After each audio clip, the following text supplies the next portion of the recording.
was looking up, and I was like, that doesn't look right. I was like, should that helicopter be doing that? It hit cars and destroyed trees, caught fire, everything. It just blew up. I mean, it just instantly. There was nothing could have been done. We all watch the helicopter. It's still interesting and exciting to us every day, but today was much more horrifying, unfortunately. Felt like a movie. It still feels like a movie. For decades, all of us here, and at times you too, have depended on our news helicopter to help deliver breaking news and impressive video from above. Just after 7:30 this morning, Air 4 became the news.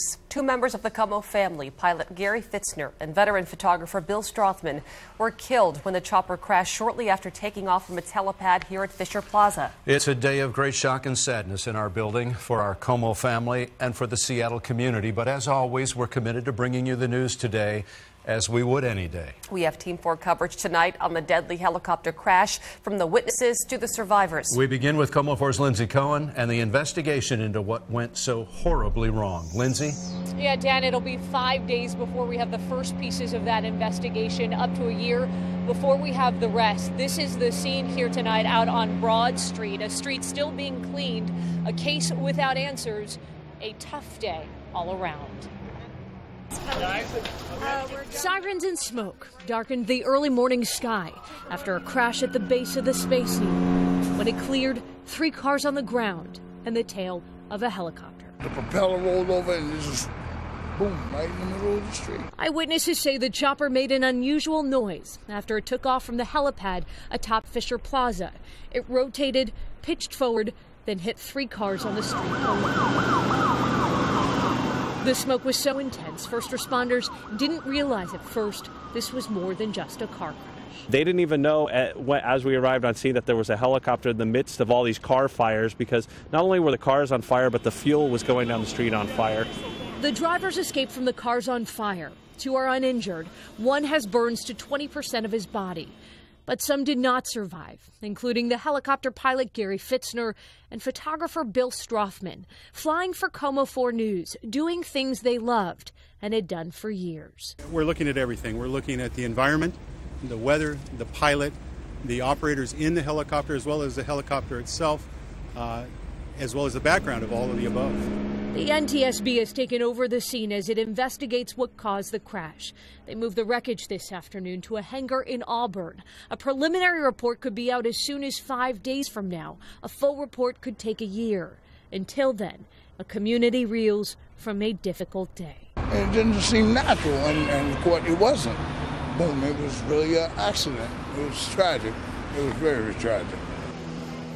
This, of course, happened around 7:40 this morning. The mayor remarking earlier today, had it been any later, this could have been much worse. Meantime, we can tell you maintenance records on that helicopter currently en route to Seattle, and the street here expected to reopen within the hour. Reporting live in Seattle tonight, I'm Lindsay Cohen, KOMO 4 News. Lindsay, thank you. One of the things that will make the NTSB's job both more complicated and easier is how many witnesses saw the helicopter before and as it went down. KOMO 4's Tracy Vetter talked with some of those witnesses. She's live outside Fisher Plaza with their perspective. Tracy?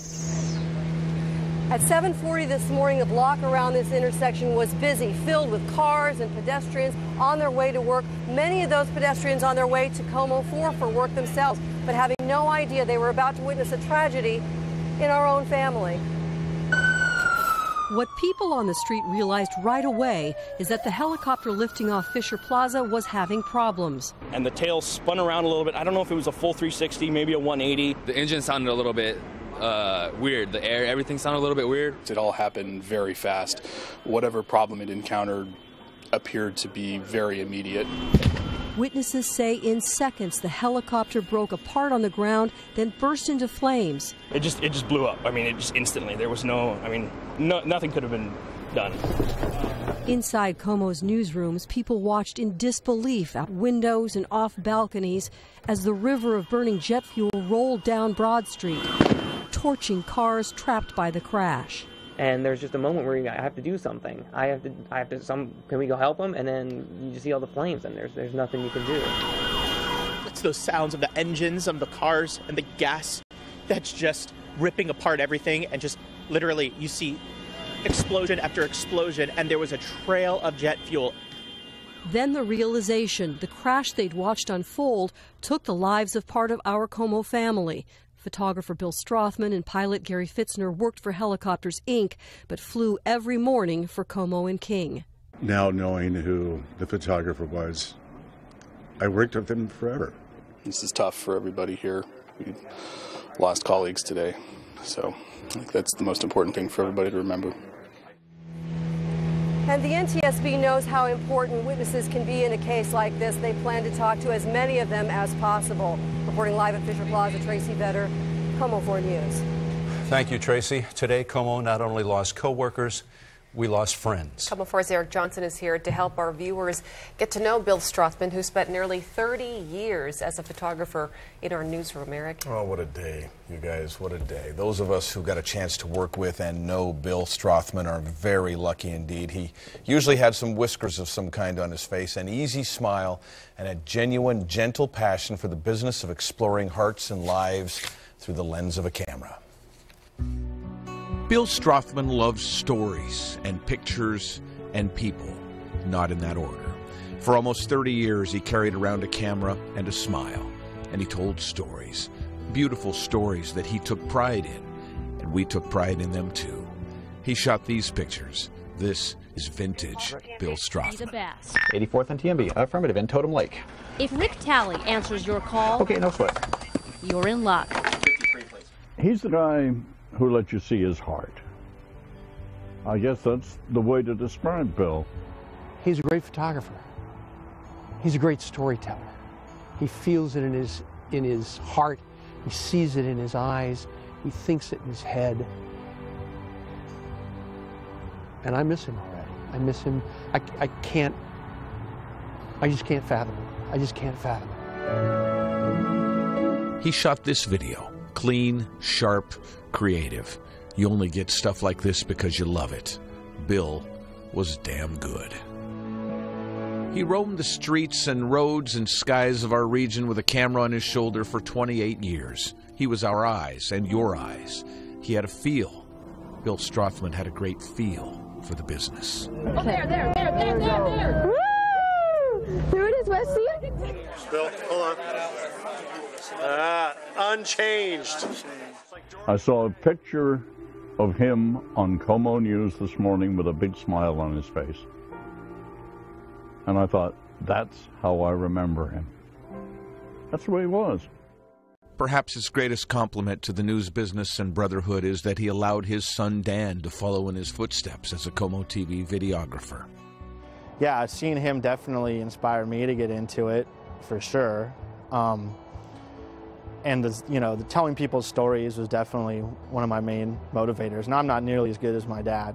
Like, I never will be, but I still am doing what I love. Bill liked to talk about his craft, to get into the guts of a story. He loved the give and take of the photographer-reporter relationship. If Bill told you it was good, that it touched a part of him, then you could believe it was good. When he would do these stories, he was such a kind person, such a great human that he was able to find the human connection in everything he did. He was involved in his church. He was involved in his community. He was a man of principle. Everybody knew that. Always with a grin, a twinkle in his eye, something thoughtful to say. But he liked going around the world with World Vision, with the Lutheran Church, and being in third world countries, helping those who really need help, and his pictures really told the story. And Bill really loved to be out in the world and in the community, and is really going to be missed by all of us. He leaves behind his wife Nora, his daughter Heidi, his son Dan, and of course his other family here at KOMO. My heart is just shredded. Bill was more than a photographer. He was more than a journalist. He was a friend I'd known for 20 plus years. And my heart is just shredded today. A couple years ago, Bill retired. But when it's in your blood, when you love cameras and stories and people, you can't stay away. And so he didn't. He came back to fly in Air 4 for a little extra cash and a little extra adrenaline. It was like a homecoming every time he worked these last few years. It felt like home. How do I think Bill wants to be remembered? As a guy who loved what he did, who was passionate not only about journalism, but about his family, about life, as somebody who made a difference, and as somebody who was a friend.